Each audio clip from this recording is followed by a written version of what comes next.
नमस्कार दोस्तों, उत्तराखंड के 4 धामों में से सबसे प्रसिद्ध श्री केदारनाथ धाम की यात्रा इस वर्ष 25 अप्रैल से शुरू होगी। अगर आप भी यहां जाने का प्लान कर रहे हैं और बाबा भोलेनाथ के दर्शन करना चाहते हैं तो इस वीडियो में आपको श्री केदारनाथ धाम यात्रा से संबंधित संपूर्ण जानकारी मिलेगी। तो चलिए सबसे पहले बात कर लेते हैं कि आप केदारनाथ धाम कब जाएंगे या आपको कब जाना चाहिए, बेस्ट सीजन कौन सा रहेगा। तो केदारनाथ धाम यात्रा जो शुरुआत होती है इसकी वो अप्रैल मई से शुरू हो जाता है और ये नवम्बर तक चलता है। दिवाली के आसपास तक ये यात्रा जारी रहती है। उसके बाद बर्फ पड़ जाती है जिसकी वजह से ये यात्रा 6 महीने तक बंद रहती है। तो बेस्ट तरीका या फिर बेस्ट समय आपका यहाँ पहुँचने का होगा वो शुरुआत में या फिर आखिर में। शुरुआत का मतलब है कि ये यात्रा इस वर्ष 25 अप्रैल से प्रारंभ हो रही है, तो आप अप्रैल मई में जा सकते हैं, ये बेस्ट सीजन रहेगा।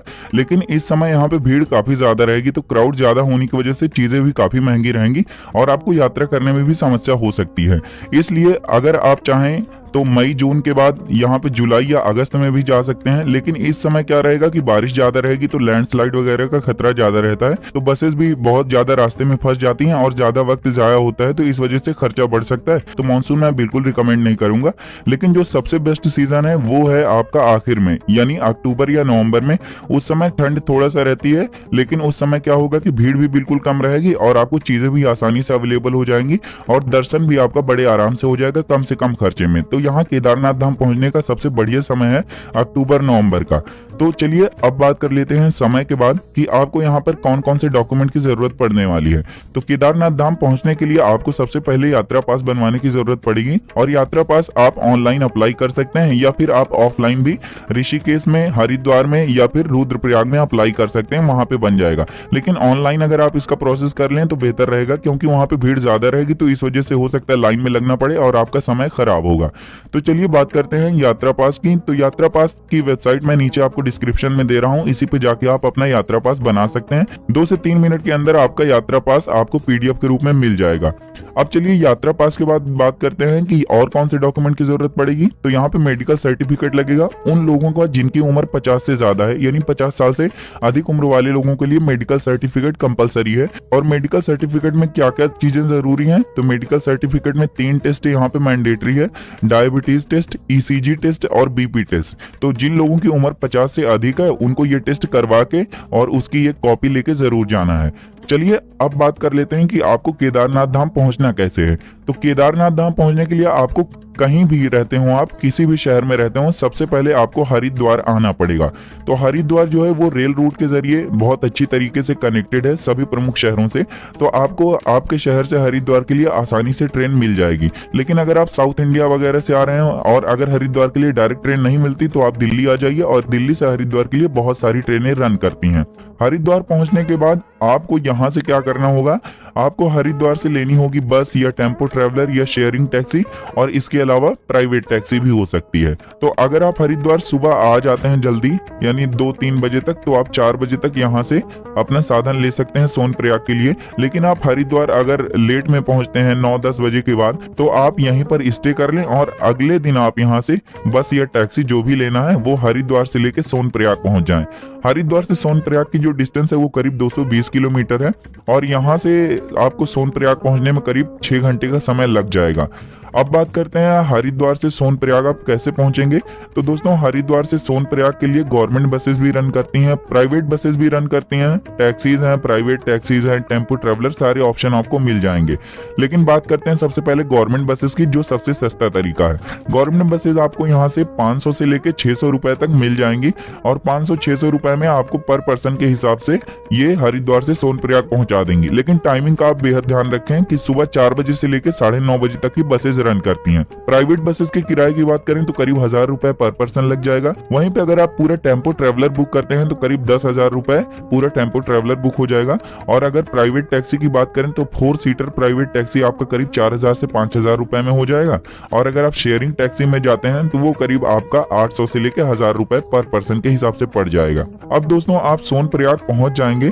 अगर आप मान लीजिए कि सुबह 8-9 बजे तक हरिद्वार से निकल देते हैं तो आप 6 घंटे बाद या 7 घंटे बाद सोनप्रयाग पहुंच जाएंगे। तो सोनप्रयाग पहुंचने के बाद आपको सबसे पहले क्या करना है कि सोनप्रयाग से और आगे जाना पड़ेगा, जो कि है गौरीकुंड। और सोनप्रयाग से गौरीकुंड की जो डिस्टेंस है वो है करीब 5 किलोमीटर, और यहाँ पे शेयरिंग टैक्सी चलती है जिसका किराया करीब 50 रुपए पड़ेगा। आप एक ऑप्शन और ले सकते हैं कि आप चाहें तो सोनप्रयाग पहुंच के यहीं पे नाइट स्टे कर सकते हैं और अगले दिन आगे की यात्रा करें, या फिर आप ये कर सकते हैं कि आप सोनप्रयाग से गौरीकुंड आ जाएं और गौरीकुंड में रुकें। तो सोनप्रयाग में रुकने के ज्यादा ऑप्शन मिलेंगे आपको, और सोनप्रयाग गौरीकुंड दोनों जगह डॉर्मेट्री अवेलेबल हो जाएगी, जो सबसे सस्ता तरीका है। डॉर्मेट्री के चार्जेस की बात करें तो करीब 400 से लेके 500 रुपए पर पर्सन के हिसाब से यहाँ पे बेड मिल जाएगा। तो आप चाहें तो सोनप्रयाग रुक सकते हैं या फिर चाहें तो गौरीकुंड रुक सकते हैं। तो दोस्तों ये दिन आपका यहीं पे खत्म होगा, और अगली मॉर्निंग यानी अगली सुबह आपको क्या करना है, सुबह जल्दी ही अपना होटल या रूम जो भी है उसको जल्दी से छोड़ देना है, सुबह 4 या 5 बजे ही। और आप अगर सोनप्रयाग में रुक रहे हैं, मैं ये मान के चल रहा हूँ कि आप सोनप्रयाग में ही रुकेंगे, तो आप सोनप्रयाग में स्टे कर रहे हैं तो सुबह 4-5 बजे तक अपना स्टे वहीं पे छोड़ दें। तो सोनप्रयाग से आप शेयरिंग टैक्सी ले लीजिए और वहां से आ जाइए गौरीकुंड। 5 किलोमीटर है, 50 रुपए पड़ेगा, करीब 20 से 25 मिनट का समय लगेगा। आप गौरीकुंड आएंगे और गौरीकुंड से पैदल यात्रा शुरू होगी, यानी ट्रेक शुरू होगा, जो आपका करीब 16 से 18 किलोमीटर का है। अब यहाँ पे आप खाने का मैंने बताया नहीं आपको, तो सोनप्रयाग में आपको खाने का भी आसानी से अवेलेबल हो जाएगा, जिसका चार्ज करीब 150 से 200 रुपए थाली पड़ेगा। और इसके अलावा अगर आप थाली नहीं लेना चाहते तो अलग से भी ऑर्डर कर सकते हैं। तो अब आप गौरीकुंड पहुंच चुके हैं, तो गौरीकुंड से ट्रेक आपको स्टार्ट करना है मुख्य मंदिर तक, जो कि करीब 18 किलोमीटर का ट्रेक है। तो ट्रेक करने के लिए भी आपके पास बहुत सारे ऑप्शन हैं। आप पैदल जा सकते हैं, घोड़े से जा सकते हैं, कंडी से जा सकते हैं, पालकी से जा सकते हैं और हेलीकॉप्टर से जा सकते हैं। तो चलिए सबसे सस्ता तरीका मैं आपको बता रहा हूं, तो इसमें यही है कि आप पैदल जाएंगे ट्रेक करके, और पैदल अगर आप ट्रेक करते हैं तो करीब 7 से 8 घंटे का समय लगेगा आपको मुख्य मंदिर तक पहुंचने में। 7 से 8 घंटे का मतलब है अगर आप सुबह 5 बजे या 6 बजे या मान लीजिए 7, मैक्सिमम आप 7 बजे तक ट्रेक स्टार्ट करेंगे तो आप करीब 2 बजे तक यहाँ पहुंच जाएंगे मुख्य मंदिर तक। और उसके बाद दूसरा ऑप्शन आपका है हॉर्स का। तो घोड़े का दोस्तों एक तरफ का किराया करीब 4,500 रुपए के आसपास लगेगा, लेकिन ये भीड़ के हिसाब से घटता बढ़ता भी रहता है। सरकार की तरफ से या गवर्नमेंट की तरफ से जो रेट डिसाइड होता है वो उतने रेट पे ले नहीं जाते हैं, वो बढ़ा के ही ले जाते हैं क्योंकि भीड़ इतनी ज्यादा होती है। और तीसरा ऑप्शन आपके पास है कंडी का। तो अगर आपके साथ छोटे बच्चे हैं, वो पैदल नहीं चल सकते, तो आप उनको कंडी में बैठा सकते हैं। और कंडी का भी चार्ज 2,000 से 4,000 रुपए पड़ता है एक तरफ का, लेकिन ये वेट पे भी डिपेंड करता है कि यानी आपका वजन कितना है। अगर ज्यादा वजन होगा तो ज्यादा चार्ज पड़ेगा और कम वजन होगा तो कम चार्ज पड़ेगा। तीसरा ऑप्शन आपके पास है पालकी का। पालकी का चार्ज करीब 8,000 रुपए लग जाएगा। और चौथा ऑप्शन आपका है हेलीकॉप्टर का। तो दोस्तों हेलीकॉप्टर के लिए 3 हेलीपैड बनाए गए हैं यहाँ पे, गुप्त काशी, सिरसी और फाटा। सिरसी और फाटा सोनप्रयाग के नजदीक है, तो यहाँ से आपका कम किराया भी लगेगा। और हेलीकॉप्टर का जो चार्ज इस बारी पड़ेगा वो करीब 5,000 के आसपास पड़ेगा, एक तरफ का नहीं बल्कि दोनों तरफ का मिला के 5,000 पड़ेगा। और हेलीकॉप्टर की इस बारी जो बुकिंग है वो नई वेबसाइट बनाई गई है IRCTC की तरफ से, और वो वेबसाइट आपको स्क्रीन पे दिख रही होगी। यहाँ पे जाके आप ऑनलाइन हेलीकॉप्टर बुकिंग कर सकते हैं। इसकी ऑफलाइन बुकिंग भी होगी, लेकिन इस बारी जो बुकिंग का प्रोसेस है वो ये है कि 90% ऑनलाइन बुकिंग होगी और 10% ही ऑफलाइन बुकिंग होगी, जो काउंटर से होगी। तो आप ऑफलाइन के चक्कर में बिल्कुल ना पड़ें, क्योंकि भीड़ में वैसे भी आप ऑफलाइन बुक नहीं कर पाएंगे। ये तो हुआ कि आपके ट्रेक करने के क्या क्या ऑप्शन है, आप मुख्य मंदिर तक कैसे पहुंचेंगे। अब आप शाम को 3 या 4 या 5 बजे तक मुख्य मंदिर तक पहुंच जाएंगे। तो मुख्य मंदिर पहुंचने से 1 किलोमीटर पहले ही आपको बहुत सारे काउंटर दिखेंगे, जहां पे आपको क्या होगा कि जो आपका यात्रा पास है उसमें बारकोड है, उस बारकोड को स्कैन करके आपको एक टोकन की व्यवस्था की जाएगी। ये व्यवस्था इसी साल शुरू की गई है। जो अभी तक भीड़ ज्यादा हो जाती थी, दर्शन करने में उथल पुथल मची रहती थी, वो इस बार नियंत्रित हो जाएगी इस टोकन के जरिए। तो आपका जो यात्रा पास है उसका बारकोड स्कैन करके आपको एक टोकन दिया जाएगा। उस टोकन में टाइमिंग रहेगी, यानी टाइम स्लॉट रहेगा। मान लीजिए आपको 8 से 10 बजे का टाइम स्लॉट मिला, या आप शाम को पहुंच रहे हैं 3 बजे, तो मान लीजिए 4 से 6 का या 7 से 9 का टाइम स्लॉट मिला है, तो आपको उसी बीच में दर्शन करना है। और इससे भीड़ क्या होगी, इकट्ठा नहीं हो पाएगी और आसानी से दर्शन हो जाएगा। मान लीजिए आप शाम को पहुंचे हैं और उस दिन आपका जो टोकन मिला है उसमें टाइम स्लॉट उस दिन का नहीं है बल्कि अगले दिन सुबह का है, तो आप अगले दिन सुबह भी यात्रा कर सकते हैं, यानी मुख्य मंदिर के दर्शन कर सकते हैं। तो इस तरह से कुछ प्रोसीजर है इस बारी टोकन का। अब आप क्या करेंगे, शाम को अगर आप पहुंचे हैं तो शाम को आपको वहां पर रुकने का और खाने का देखना पड़ेगा। सबसे पहले तो रुकने के लिए आपको केदारनाथ धाम में मंदिर के पास ही GMVN के रिजॉर्ट बने हैं, गेस्ट हाउस बने हैं और डॉर्मेट्री भी बनी है, लेकिन ये बहुत कम ही है, 3 या 4 है। लेकिन इसके अलावा आपको वहां के जो लोकल्स हैं उनके टेंट लगे हुए मिल जाएंगे, तो उसमें भी आप स्टे कर सकते हैं। टेंट में रहने का जो चार्ज है वो करीब 800 रुपए पर पर्सन के हिसाब से मिल जाएगा, 500 से 800 का ये मिल जाएगा। इसके अलावा अगर आप GMVN के रिजॉर्ट में रहते हैं, होटल में रहते हैं, तो वो करीब 2000 से 2500 रुपए पर पर्सन के हिसाब से पड़ेगा, जो कि काफी महंगा है। और उसकी ऑनलाइन बुकिंग भी करनी होती है, वहां पे ऑफलाइन बुकिंग नहीं होती है। तो बेटर ऑप्शन यही है सस्ते में कि आप वहां पे जाएं और टेंट में स्टे करें, जो 500 से लेके 800 रुपए तक पर पर्सन के हिसाब से पड़ जाएगा। खाने की बात करें तो खाने का यही है, यहाँ पे जो रेट में आपको सोनप्रयाग पे मिला था उससे करीब 50 रुपए ज्यादा यहाँ पे पड़ेगा। वहां करीब 150 से 200 रुपए में थाली आपको मिल जाती थी, यहाँ करीब 200 से 250 रुपए में आपको थाली मिलेगी, तो आप यहाँ थाली ले सकते हैं। और इसके अलावा आप ट्रेक के दौरान जो रास्ता कवर करके आए हैं, वहां अगर आपको भूख लगती है तो वहां पे चाय, पराठा, कॉफी और मैगी, यही मेजर ऑप्शंस हैं। पानी की बात करें तो पानी के लिए यहाँ पे बहुत सारे वाटरफॉल्स गिरते रहते हैं, जिसमें कि स्वच्छ जल बहता रहता है, तो आप उसको एक बॉटल लेकर जाएं और उसको रिफिल करके पिएं, तो पानी का खर्चा आपका बच जाएगा और पानी भी एकदम स्वच्छ रहता है। तो ये है। अगर बात करें मैगी की रास्ते में तो करीब 50 रुपए की मैगी मिल जाएगी, 60 रुपए का आलू का पराठा मिल जाएगा और 20 रुपए की जो है चाय मिलती है और 30 रुपए की कॉफी। तो ये रेट है वहां के। तो अब आप मंदिर पर पहुंच चुके हैं और यहाँ पे आप नाइट स्टे करेंगे, और अगर आपका रात में ही मिल गया है दर्शन करने का टाइम स्लॉट तो आप रात में ही दर्शन करके फिर नाइट स्टे करेंगे। अगर आपको सुबह का स्लॉट मिला है तो आप नाइट स्टे करें और सुबह जल्दी ही उठकर 3 या 4 बजे तक मैक्सिमम दर्शन कर लें, क्योंकि आप जितना जल्दी उठेंगे भीड़ उतनी कम मिलेगी और आसानी से दर्शन हो जाएगा।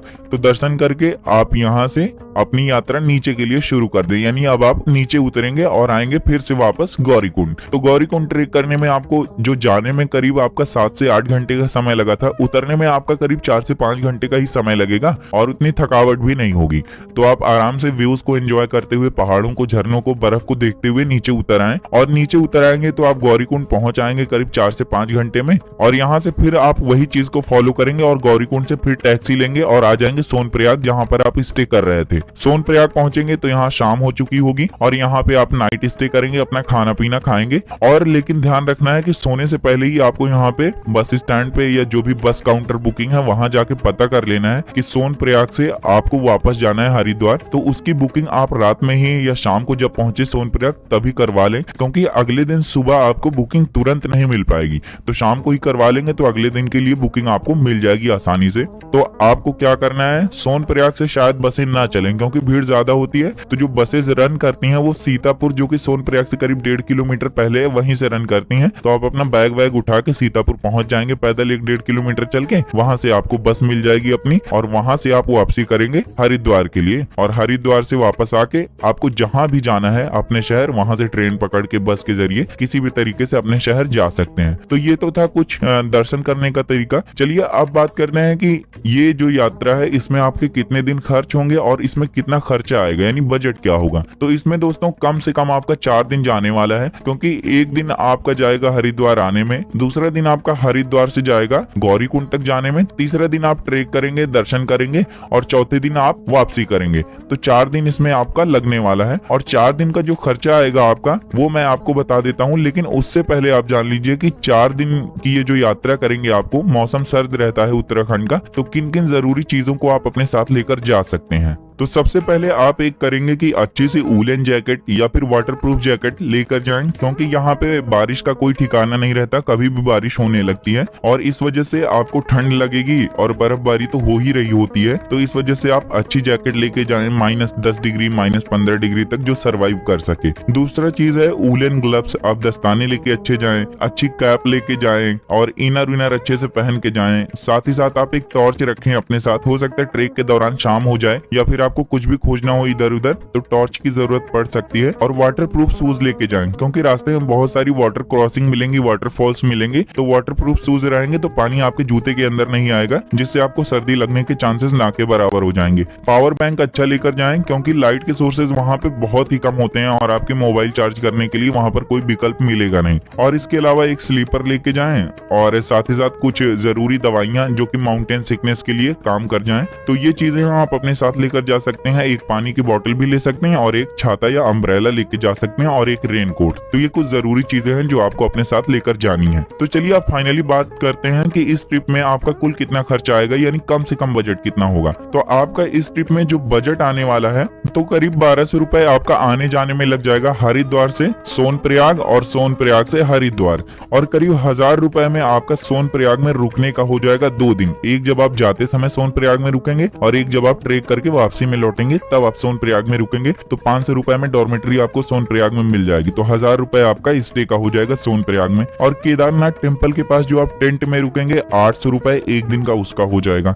और 2000 रुपए आपके 4 दिन का खाने का हो जाएगा, 500 रुपए पर डे का। तो ओवरऑल ये जो बजट आपका बनेगा ये करीब 5000 रुपए के आसपास बनेगा। 4 दिन की ये ट्रिप होगी, कम रुपए में बहुत ही कम खर्चे में ये ट्रिप कर सकते हैं अगर आप इस यात्रा को मेरी तरह प्लान करें तो उम्मीद करते हैं आपको ये वीडियो पसंद आई होगी। अगर आपको वीडियो पसंद आई है तो वीडियो को लाइक करके चैनल को जरूर सब्सक्राइब कर लीजिए, क्योंकि हम आपके लिए यात्रा से संबंधित ऐसी ही वीडियोस लाते रहते हैं। तो फिर से मिलेंगे आपको एक नई वीडियो में, तब तक के लिए जय भोले।